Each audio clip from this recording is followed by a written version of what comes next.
श्रीमद् भागवतम सप्तम स्कंद अध्याय 7। हम लोग पढ़ रहे हैं प्रहलाद महाराज ने गर्भ में क्या सीखा। तो प्रहलाद महाराज इतिहास बता रहे हैं किस प्रकार जब उनके पिता हिरण्यकशिपु तपस्या करने के लिए गए थे तो देवताओं ने उनकी माता कयाधु को बंदी बना लिया था। और वो बंदी बनाने के प्रयास करते हुए ही नारद मुनि आ गए थे।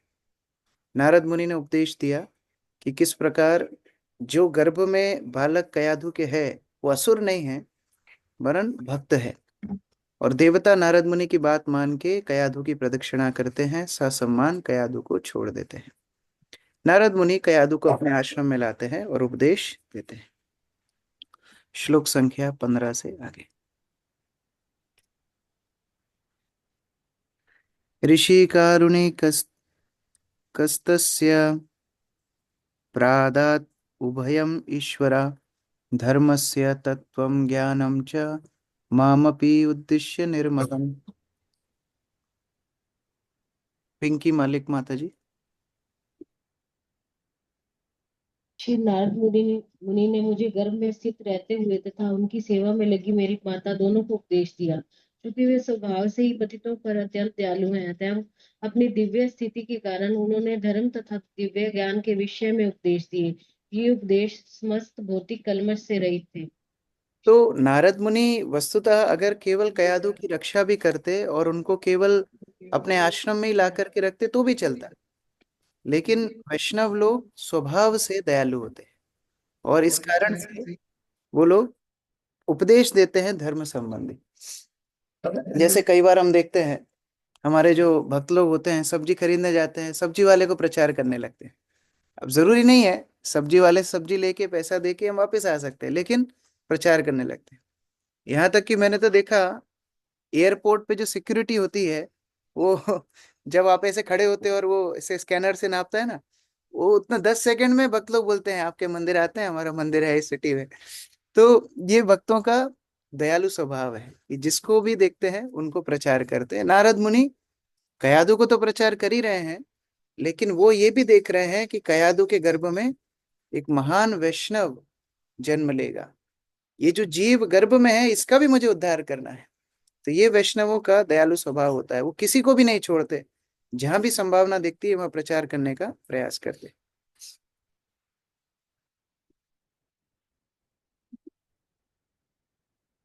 राजीव चौरसिया प्रभु पढ़िए। तात्पर्य यहाँ पर कहा गया है धर्मस्य तत्वम ज्ञानम च निर्मलम। निर्मलम शब्द निष्कलुष धर्म का सूचक है, या योग कहें कि भागवत धर्म का सूचक है। सामान्य कर्मकांड कलमशग्रस्त ग्रस्त धर्म के अंग होते हैं, जिनसे व्यक्ति अपनी संपत्ति तथा समृद्धि बढ़ाकर लाभ उठाते हैं। परंतु कल्मषहीन शुद्ध धर्म में ईश्वर के साथ अपने संबंध को समझना एवं तदनुसार कर्म करना निहित रहते हैं, जिससे जीवन का सर्वोच्च ध्येय तथा भगवत धाम की वापसी दोनों पूरे होते हैं। भक्त प्रहलाद महाराज ने उपदेश दिया कि जीवन के प्रारंभ से ही मनुष्य को भागवत धर्म के स्तर तक ऊपर उठना चाहिए। कौमार आचरेत प्राज्ञो धर्मान भागवतान इह। श्री भगवान स्वयं ही भी शुद्ध कल्मश रहित धर्म की बात करते हैं, जब वे श्रीमद् भगवद गीता में कहते हैं सर्वधर्मान परित्यज्य मामेक कम शरणम ब्रजा। समस्त धर्मों का परित्याग करके मेरी शरण में आ जाओ। मनुष्य को ईश्वर के साथ अपने संबंध को समझना चाहिए और तब उसी के अनुसार कर्म करना चाहिए। यही भागवत धर्म है। भागवत धर्म का अर्थ है भक्ति योग। वासुदेवे भगवती भक्ति योगम प्रायोजितः जन यत्याशु वैराग्यम ज्ञानम च यद हेतुकम।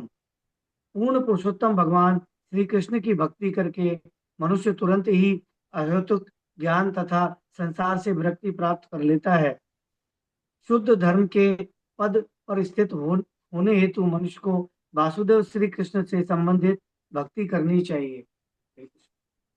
तो नारद मुनि सोचने लगे कि हिरण्यकशिपु को बाह्य रूप से परास्त करना असंभव है, लेकिन हिरण्यकशिपु के घर में यदि भक्ति शुरू हो जाए तो स्वभावतः ही भक्ति सारे अनर्थों का शमन कर देगी। तो ये भी हमारे लिए एक बहुत बड़ी शिक्षा है। कई बार हम लोग हमारे अनर्थों से बड़े परेशान हो जाते हैं। हिरण्यकशिपु मतलब क्या है? हिरण्यकशिपु मतलब काम, क्रोध, लोभ इत्यादि वासनाओं का प्रतिबिंब है हिरण्यकशिपु। और हिरण्यकशिपु जैसे अनर्थों का यदि दमन करना है तो प्रहलाद जैसी भक्ति हमारे हृदय में आनी चाहिए। तो इसीलिए वैष्णव लोग बाहर से ये सब प्रयास नहीं करते, विधर्मियों को मार दो, घर में एक एक लठ रखो, घर में एक एक तलवार रखो, ये करो वो करो। अच्छा है, लेकिन अगर मूल से समस्या को उजाड़ना है, उखाड़ना है, तो भागवत धर्म का प्रचार करना होगा। लोग जितना भगवान से प्रेम करना सीखेंगे, उतना ही इस सारे समाज से भी प्रेम करेंगे, एक एक जीव से भी प्रेम करेंगे। इसी को भागवत धर्म बोलते हैं। तो नारद मुनि उसी भागवत धर्म के सिद्धांत को कयाधु और प्रहलाद को दे रहे हैं। तत्तु कालस्य दीर्घत्वात् स्त्रीत्वान् मातुस्त्रिदो दधे ऋषिणा गृहीतं मां नाधुनापि अजहात स्मृति। प्राजुल पढ़ो।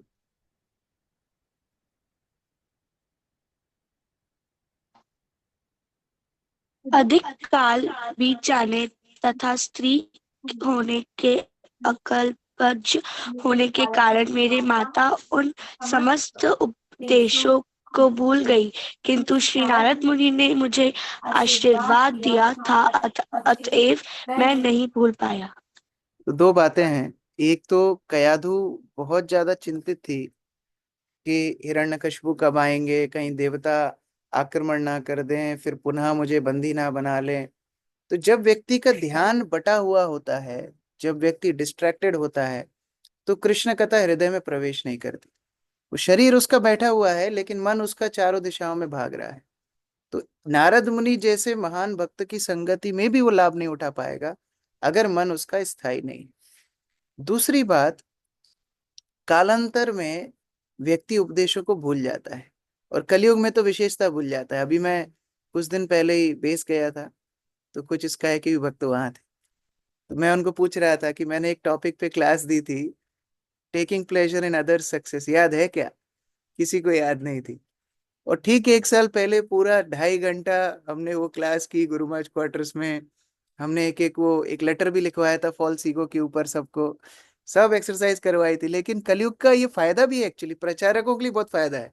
एक ही प्रवचन बार बार सुनाओ तो भी समस्या नहीं है, कि लोगों को तो याद रहने वाला नहीं है। तो कयाधु को कुछ याद नहीं है, कालांतर में सब भूल गई।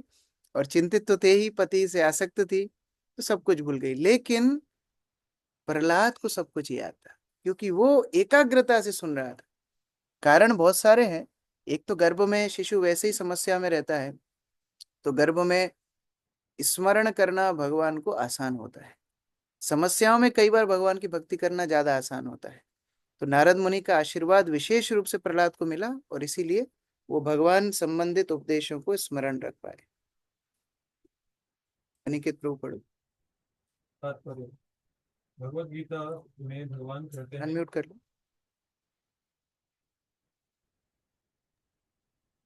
तात्पर्य, भगवत गीता में भगवान कहते हैं, माम ही पार्थ व्यपाश्रित्य ये अपि स्युः पाप योनयः स्त्रियो वैश्यास्तथा शूद्रास ते अपि यान्ति पराम गति। हे प्रथापुत्र, जो मेरी शरण में आ जाते हैं वे भले ही निम्न कुल में उत्पन्न स्त्रियां, वैश्य तथा शूद्र, श्रमिक क्यों न हो, परम गति को प्राप्त होते हैं। पाप योनि शब्द उन लोगों के लिए आया है जो शूद्रों से भी निम्न है। किंतु भले ही स्त्री पाप योनि न हो, लेकिन अल्पयज्ञ होने के कारण वह कभी कभी भक्ति के उपदेशों को भूल जाती है। परंतु जो पर्याप्त बलवान है उनके भूलने का प्रश्न ही नहीं उठता। सामान्यतः स्त्रियां भौतिक भोग के प्रति आसक्त होती है, जिसके कारण वे कभी कभी भक्ति के उपदेश भूल जाती है।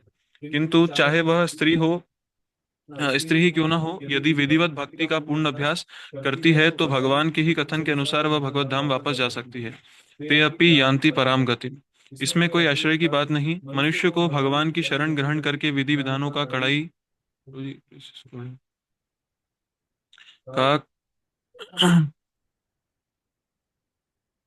कड़ाई से पालन करना चाहिए, तब बिना भेदभाव के वह भगवत धाम वापस जा सकेगा। प्रहलाद महाराज की माता गर्भस्थ शिशु की रक्षा के प्रति अधिक चिंतित थी। और अपने पति को वापस आते देखने के लिए उत्सुक थी। अतएव वे नारद मुनि के भव्य उपदेशों पर गंभीरता से विचार नहीं कर सकी। हरे तो कृष्ण। काल तो दोनों के लिए बीता, लंबा समय तो दोनों के लिए था, क्योंकि कयाधु के लिए भी था और प्रहलाद के लिए भी था। लेकिन प्रहलाद क्यों स्मरण कर पाए? क्योंकि वो एकाग्र निष्ठा से सुन रहे थे। और जो एकाग्रता से सुनता है, उसको गुरु विशेष रूप से आशीर्वाद देते हैं कि वो उस ज्ञान को हृदयंगम कर सके। लेकिन जो एकाग्रता से नहीं सुनते हैं, फिर वो एक कान से सुन के दूसरे कान से चला जाता है।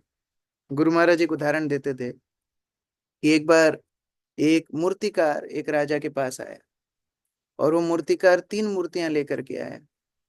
और जब 3 मूर्तियां लेकर के आया, तो राजा ने पूछा कि ये तीनों के दाम क्या हैं।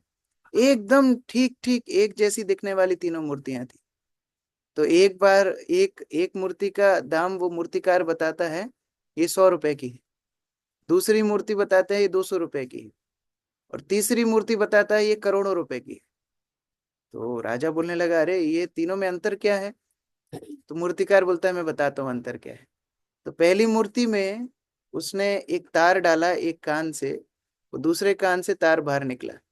ये पहली मूर्ति। एक कान से सुनो, इस कान से, इस कान से उस कान, इस कान। तो लोग बोलते इस कान जा रहे हैं, इस कान से सुनेंगे, इस कान से निकाल दे। तो ये पहली मूर्ति है। दूसरी मूर्ति, उसके कान से डाला तार और मुंह से बाहर निकला।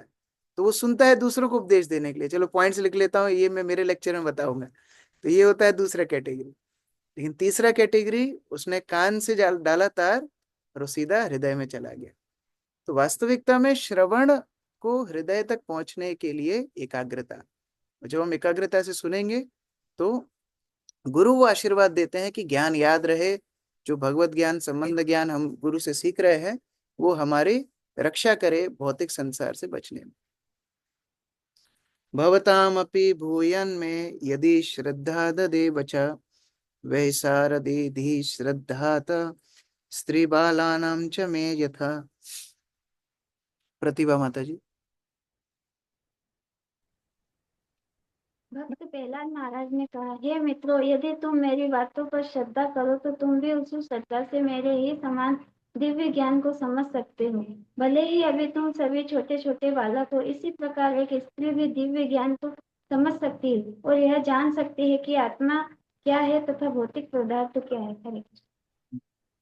तो प्रहलाद के साथ जो बच्चे श्रवण कर रहे हैं, वो सोच सकते हैं कि आप तो बड़े भाग्यशाली थे कि आपको बचपन में नारद मुनि ने गर्भ में ही उपदेश दे दिया।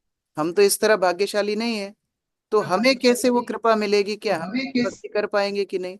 कई बार ऐसा विचार होता है कि अरे वो तो बचपन से गुरुकुल में पढ़े हैं, वो तो बचपन में भक्ति में आ गए थे, हम तो बहुत लेट आए हैं, तो हमें क्या ये कृपा मिलेगी?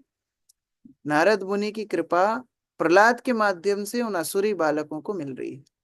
उसी प्रकार से यदि हमारी वैष्णवों के चरणों में विश्वास हो, तो जो कृपा उनको उनके वरिष्ठों से मिली है, वो कृपा हमको भी मिल जाती है। जरूरी नहीं है कि हर व्यक्ति को वरिष्ठ भक्तों का संग मिलेगा। जरूरी नहीं है हर व्यक्ति ने प्रभुपाद का दर्शन किया है। जरूरी नहीं है सीनियर भक्तों का दर्शन सबने किया हो। लेकिन यदि श्रद्धा रहेगी, तो वही की वही फल उनको भी प्राप्त होगा। तात्पर्य प्रफुल्ल प्रभु।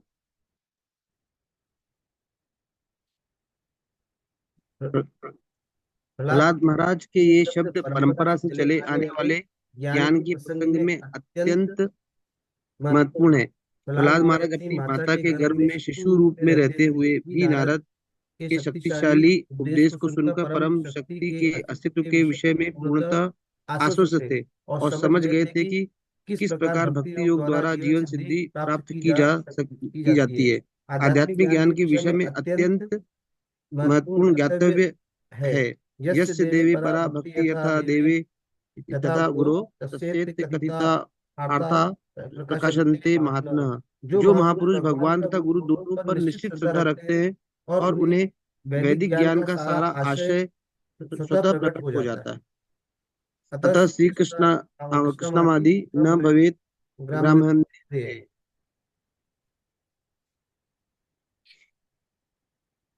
सेवान्मुखे ही यादो स्वमेव स्फुरदेतः। कोई भी व्यक्ति अपनी स्थूल भौतिक इंद्रियों द्वारा कृष्ण को यथारूप में नहीं समझ सकता। वे भक्तों की दिव्य प्रेमा भक्ति से प्रसन्न होकर अपने आप को प्रकट करते हैं। भक्ति दशामृत सिंधु।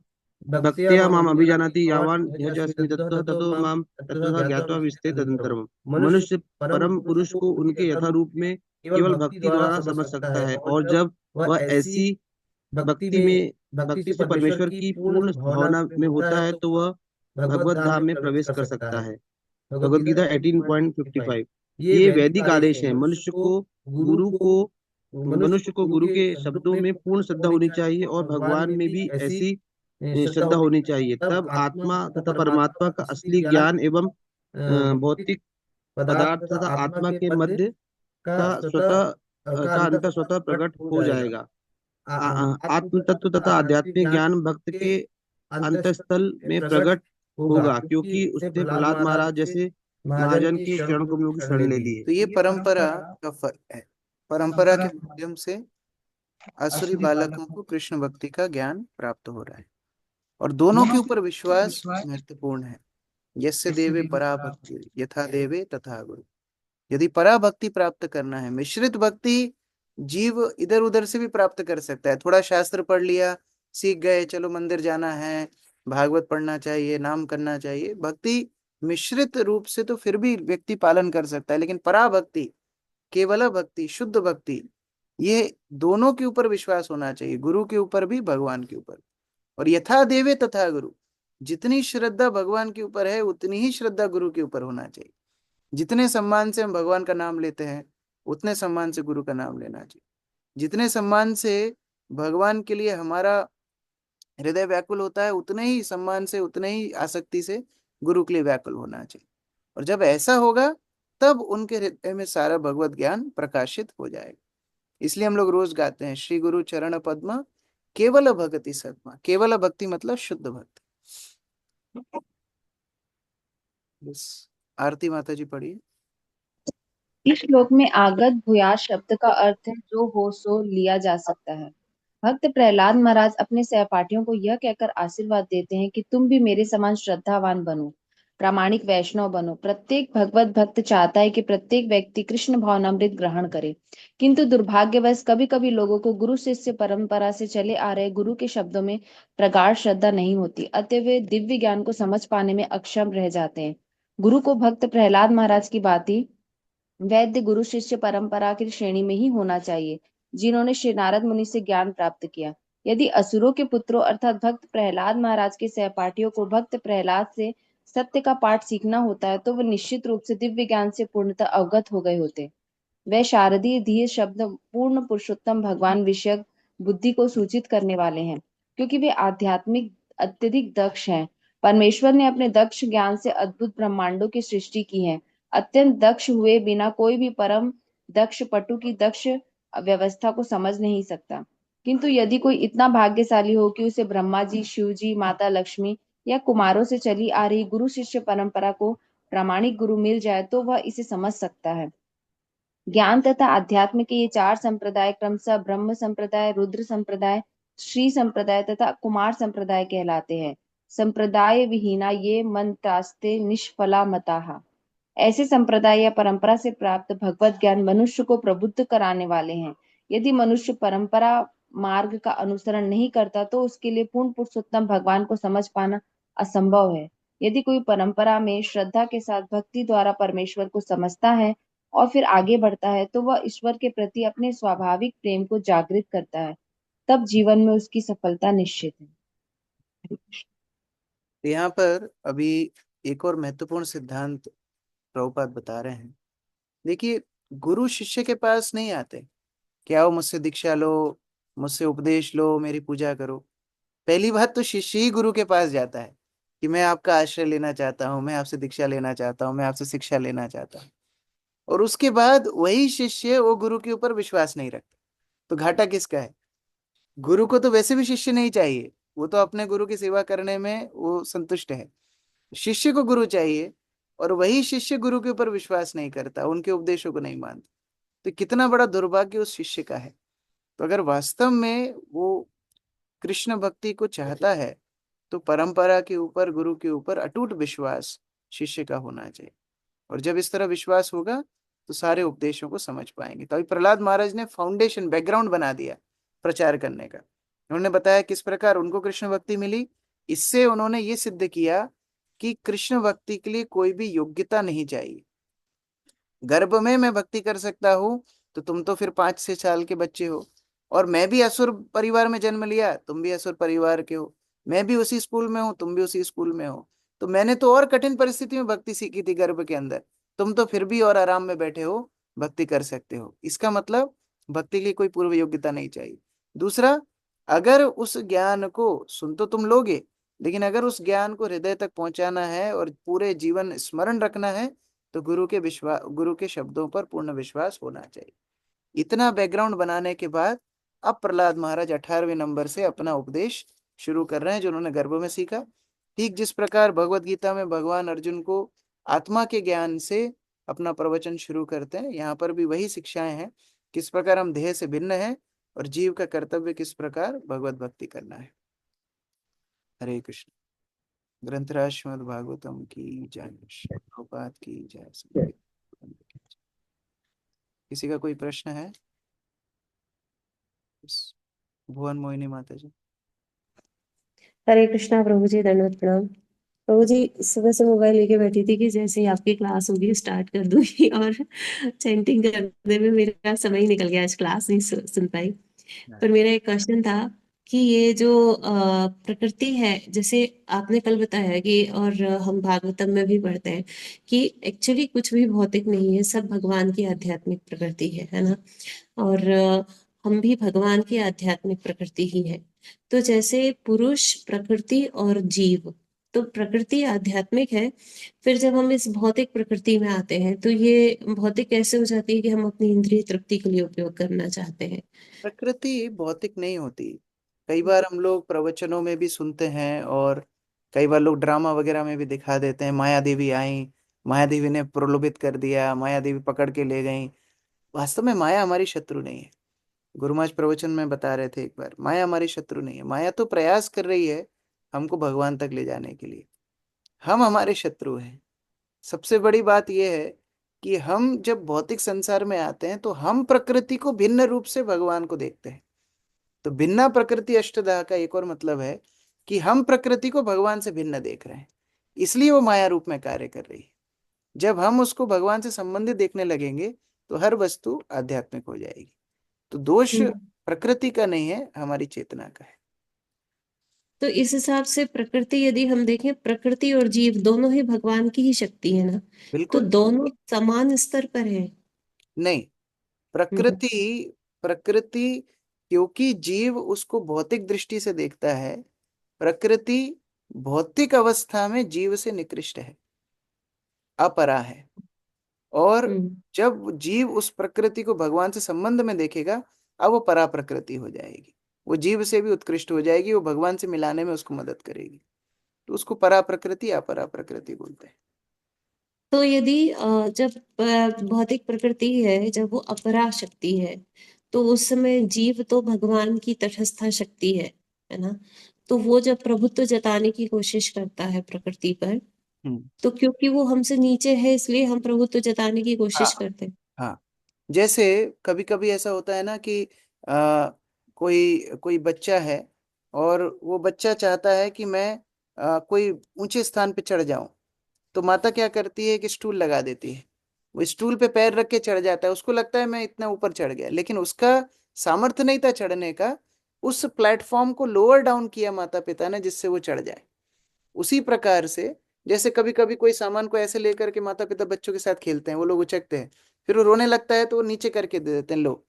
तो उसी तरह प्रकृति तो उत्कृष्ट है क्योंकि भगवान की शक्ति है, लेकिन क्योंकि जीव भोग करना चाहता है, भगवान उसको लोअर डाउन कर देते हैं। चलो ठीक है, तुमको भोगना है, तुम आध्यात्मिक प्रकृति तो भोग नहीं पाओगे क्योंकि वो तो मेरी शक्ति है, ठीक है, मैं इसको भौतिक जैसा तुमको दिखाता हूँ, अब भोगने का प्रयास करो। तो भगवान उसको लोअर डाउन कर देते हैं एज ए अपरा प्रकृति।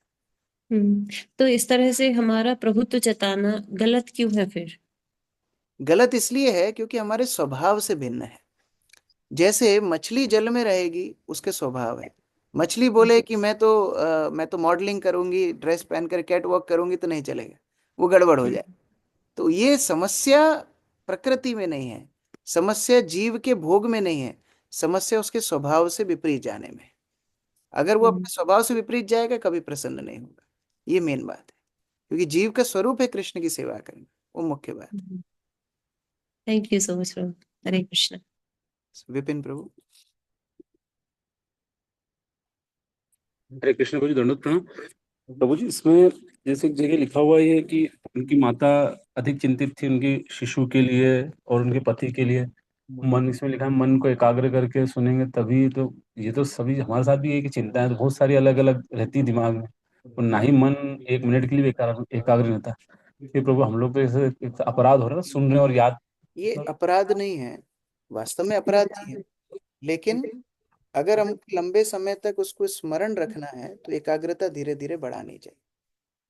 जैसे कोई व्यक्ति भोजन करता है, अगर वो एकाग्रता से नहीं भी करेगा तो भी उसको पोषण मिलेगा, लेकिन ध्यान से करेगा कि मैं क्या खा रहा हूँ, कितना खा रहा हूँ, किस परिमाण में खा रहा हूँ, तो उसकी सेहत और अच्छी होगी। तो बात वो चल रही है। कयाधु को भी फल मिला, ऐसा नहीं है नारद मुनि की संगति का फल कयाधु को नहीं मिला, लेकिन जिस तरह प्रहलाद को मिला उसको नहीं मिल पाया। तो अगर और बेटर देन द बेस्ट करना है तो एकाग्रता से श्रवण करना।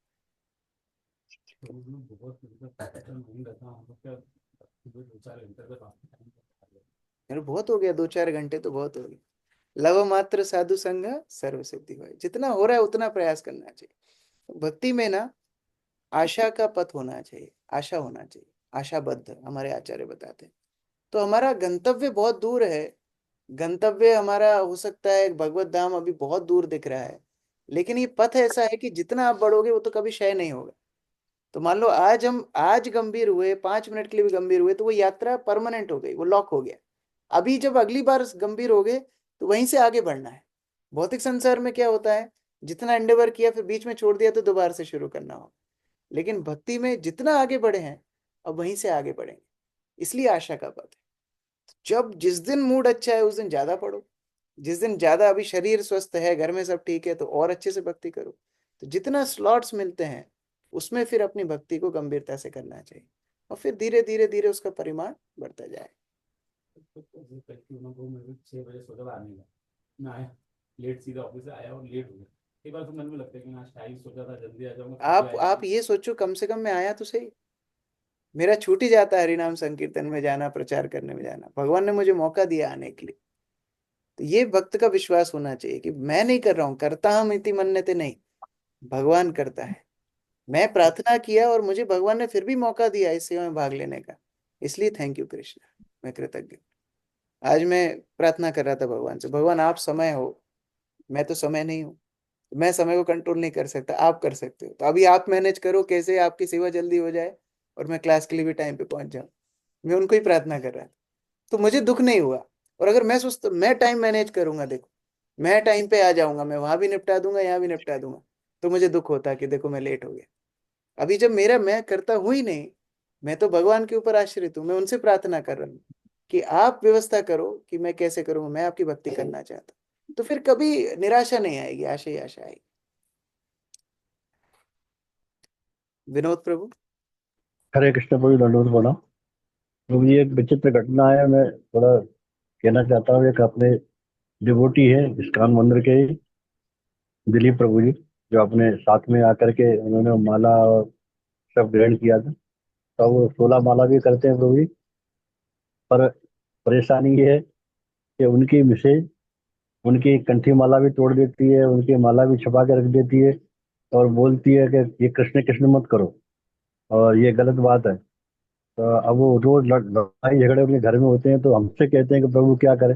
मैंने कि करने दो, आप तो अपने माला करो। तो बेचारे कंठी माला तोड़ दी 2 बार, 2 बार दूसरी पहनी, हाथ की माला भी फेंक दी। तो अब बड़ी विचित्र स्थिति घर में हो जाती है। तो उनको क्या सलाह दें? आसक्ति है एक्चुअली। पत्नी को लग रहा है वो बाबा जी बन जाएंगे, मुझे छोड़ के चले जाएंगे, मुझे कौन पालेगा। ये समस्या है, भक्ति से समस्या नहीं है। समस्या है कि मुझे छोड़ के चले जाएंगे। इसलिए ग्रस्त लोगों को अति वैराग्य भी नहीं दिखाना चाहिए। रघुनाथ दास गोस्वामी को महाप्रभु बोले मरकट वैराग्य मत दिखाओ। जो यथा योग्य जिम्मेदारियां हैं वो गृहस्थों को निभाना चाहिए। माला कीजिए, भागवत पढ़िए, गुरु की सेवा भी कीजिए, लेकिन अगर घर वाले उससे उत्तेजित हो रहे हैं तो एकांत में बैठ के कीजिए। आपके व्यापार में, जॉब पे जब बाहर जाते हो 1 घंटा पहले निकल जाओ, 1 घंटा लेट आओ, वहां पर कंप्लीट करके आओ। तो इस तरह से व्यक्ति एडजस्टमेंट कर सकता है। और महाप्रभु बोलते थे कि इतने अच्छे से अपनी जिम्मेदारियों का निर्वाह करना चाहिए कि कोई आपकी भक्ति में बाधा ना डाले। तो पहले से ज्यादा प्रेम करना है, फिर बीच बीच में कोई अंगूठी, कोई नेकलेस, इयरिंग ला के गिफ्ट करना है, जिससे पत्नी समस्या ना करे। बोले अच्छा, माला करने से ऐसा होता है क्या, 2 एक्स्ट्रा करो, ऐसा बोलेगी फिर। तो थोड़ा समस्या सा प्रभु बुद्धि से समस्या काम प्रभु लेना है। समस्या प्रभु इससे नहीं है, तो वो शंकर भगवान के मंदिर भी आती है, पूजा भी करती है, उसको कृष्ण से समस्या है कि हाँ, कृष्ण कृष्ण क्योंकि मत करो। सब ले लेते हैं ना भगवान कृष्ण, चक्कर वो है। भगवान शिव है भव, और भवानी दुर्गा माता, वो सब आशीर्वाद देंगे भौतिक संसार में रहने के लिए। वो पता है ये कृष्ण के चक्कर में तो गोपियों का कुछ नहीं हुआ, हमारा क्या होगा। तो इसीलिए इससे थोड़ी चिंता रहती है। इसलिए मैं बोल रहा हूँ, गृहस्थ लोगों को थोड़ा अपने परिवारजनों को पहले से ज्यादा प्रेम देना चाहिए, जिससे वो लोग ये सोचे कि देखो बहुत अच्छा है, अभी भक्ति में आने के बाद ये सुधर गए हैं, अभी और अच्छे हो गए हैं, तो इनको और हमको मदद करना चाहिए। भक्ति को थोड़ा बुद्धिमानी से काम लेना है। ठीक है प्रभु, तो सहन तो करना ही है अभी थोड़ा। सहन तो करना ही है, हमारे मन को हम सहन कर रहे हैं, दूसरे का क्या दोष है। हम अपने आप को सहन कर रहे हैं, वो बहुत बड़ी बात है। ठीक है प्रभु, हरे कृष्ण। हंसराज प्रभु। हरे कृष्णा प्रभु जी, दंडवत प्रणाम। प्रभु जी, आत्मा शरीर में हाँ बोलिए। आत्मा शरीर में मतलब जैसे गर्भस्थ होते हैं तो प्रवेश कब करती है प्रभु जी? मतलब जब गर्भस्थ हो जाते हैं उसी वक्त होती है कि बाद में होते हैं? हाँ, जब माता और पिता दोनों संग करते हैं उसी समय पर आत्मा प्रवेश करती है। उसी से तो फिर गर्भ का वृद्धि होती है। नहीं तो गर्भ की वृद्धि कैसे होगी, जब तक जीव उसमें नहीं जाएगा तब तक गर्भ की वृद्धि क्यों होगी। इसलिए उसको गर्भाधान संस्कार बोलते हैं। वो जीव को आकृष्ट कर रहे हैं उसमें प्रवेश करने के तो मतलब प्रभु जी या फिर हमारे वीर्य में ही आत्मा है मतलब? लिए। नहीं, वैसा नहीं है, लेकिन जब माता और पिता का दोनों का संयोग रस का होता है तब जीव उसमें प्रवेश करता है। प्रभु जी एक और क्वेश्चन था, ये श्री संप्रदाय में कौन आते हैं प्रभु जी? श्री संप्रदाय में इस मतलब? संप्रदाय में दक्षिण भारत में रामानुजाचार्य की जो संप्रदाय है वो श्री संप्रदाय में आते हैं। तो आप जो तिरुपति बालाजी, वरदराज, कांचीपुरम, श्रीरंगम, ये सब जो अहोबिलम, ये सब मंदिर श्री श्री संप्रदाय के अंतर्गत है। थैंक यू प्रभु जी, हरे कृष्णा, धन्यवाद। पिंकी माता जी। हरे कृष्णा प्रभु जी। प्रभु जी मेरा प्रश्न है 5th अध्याय से। इसमें प्रभु जी आपने एक कराया था अपराधों की सूची। उसमें था कि गणेश और वैकुंठ देवों को पूजे बिना विग्रह का पूजन करना। तो इसको कैसे प्रभु जी समझे? हाँ, तो ये जो उपदेश हैं ये जब हम यज्ञ इत्यादि करते हैं उसके लिए है, अर्चन विधि इत्यादि करते हैं उसके लिए। तो उसमें क्या है कि भगवान को डायरेक्ट सेवा नहीं की जाती, कोई ना कोई आचार्य, कोई ना कोई भगवान के शुद्ध भक्त के माध्यम से भगवान की उपासना की जाती है। तो हमारी गौड़ीय परंपरा में वही कार्य गुरु के माध्यम से किया जाता है। अब बाहर कर्मकांडी लोग उसी को गणेश इत्यादि देवताओं के माध्यम से करते हैं। तो उसका मुख्य प्रयोजन ये है कि भगवान के भक्तों से पहले परमिशन ली जाए और फिर भगवान की सेवा की जाए, ये उसका मुख्य प्रयोजन है। तो प्रभु जी ऐसा होता है कि मतलब बच्चे ये प्रश्न करते हैं कि इस्कॉन में गणेश जी की पूजा नहीं होती। आप तो पहले बोलते थे कि मतलब हमारे में जैसे ऐसा सर्वप्रथम नहीं है गणेश कि जी की। गणेश जी की पूजा नहीं होती, बहुत सारे इस्कॉन मंदिर है जहाँ गणेश जी का विग्रह भी है, लेकिन जरूरी नहीं है। फिर बात वही है कि एक देव के पीछे जाएंगे, बहुत सारे देवी देवताओं की पूजा है, फिर कहाँ तक करेंगे। तो इष्ट फिक्स है राधा कृष्ण, उनके ऊपर फिर हम लोग फोकस करते हैं। और गणेश जी जिन नृसिंह देव से आश्रय लेकर के भक्ति, भक्ति तो नहीं लेकिन विघ्नों का विनाश करते हैं, वो नृसिंह देव की उपासना हम लोग प्रतिदिन करते हैं। तो जो आप बचपन में बच्चों को सिखाती थी कि गणेश जी की पूजा पहले करनी चाहिए, वो कर्म कांड में लागू होती है। देवताओं के बीच में पूजा गणेश जी की अग्र होती है, लेकिन वो गणेश जी की पूजा के भी आ, पर्याय है गुरु की पूजा। गौड़ीय परंपरा में हम लोग जब भगवान की पूजा करते हैं गुरु की पूजा से शुरू करते हैं। तो प्रभु जी बच्चों को कैसे समझाएं इस चीज के लिए बच्चों को कि सम्मान करना सिखाइए कि आप गणेश जी के मंदिर जाओ, प्रार्थना करो कि जिस तरह आप भगवान की भक्ति कर रहे हो हमको भी भक्ति दो, उस तरह सिखाइए। ठीक ठीक है। ठीक है जी प्रभु जी, हरे कृष्ण। जगत गुरु श्रील प्रभुपाद की जय, समवेत भक्त वृंद की जय।